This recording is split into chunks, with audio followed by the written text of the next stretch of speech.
दफा का जिक्र है कि एक अंधा भिखारी एक गांव के किनारे रहता था। वो हर रोज अपनी लाठी के सहारे गांव की गलियों में जाकर खैरात मांगता था। लोग उसे जानते हैं थे और अक्सर उसकी मदद करते थे। वो भिखारी निहायत आजिजी और दुआओं के साथ अपनी बात कहता, जिससे लोगों के दिल नर्म हो जाते।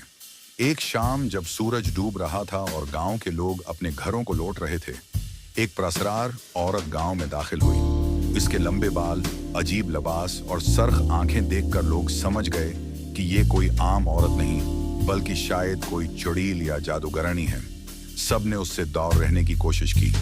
अंधा भिखारी अपने मामूल के मुताबिक गांव के चौक में बैठा था।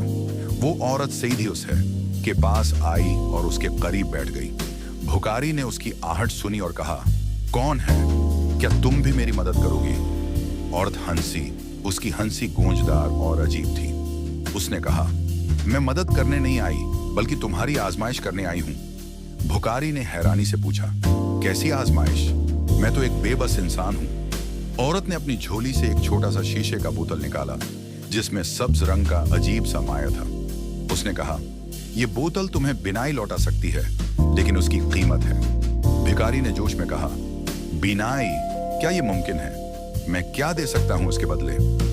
औरत ने मुस्कुराकर कहा, तुम्हारा सबसे कीमती उसासा, वो चीज जो तुम्हारे दिल के करीब है।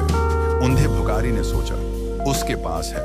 कुछ भी कीमती नहीं था, सिवाय उसके दिल में मौजूद ईमान और लोगों के लिए दुआओं के। उसने कहा, मेरे पास तो कुछ नहीं, सिवाय मेरे दिल के सुकून के। औरत ने मजीद वजाहत की, अगर तुम ये बोतल पी लोगे तो तुम्हारी आंखें खुल जाएंगी, लेकिन तुम्हारी दुआओं का असर खत्म हो जाएगा। लोग तुम्हें हकीर समझने लगेंगे, तुम्हारा सुकून छन जाएगा। भिखारी उलझन में पड़ गया। एक तरफ बिनाई की ख्वाहिश और दूसरी तरफ अपनी जिंदगी का सुकून। काफी देर सोचने के बाद उसने कहा, नहीं, मैं ये सौदा नहीं करूंगा। मेरी आंखें ना हूं, लेकिन मेरा दिल मुतमईन है। मैं अपनी जिंदगी में खुश हूं। औरत ने गहरी सांस ली और मुस्कुराकर कहा, तुमने सही इंतखाब किया है। तुम्हारी आजमाइश मुकम्मल हुई। मैं कोई जादूगरनी नहीं, बल्कि एक फरिश्ता हूं जो इंसानों के दिलों की आजमाइश करने आती है। तुम्हारे ईमान और सुकून ने तुम्हें सरखरो किया।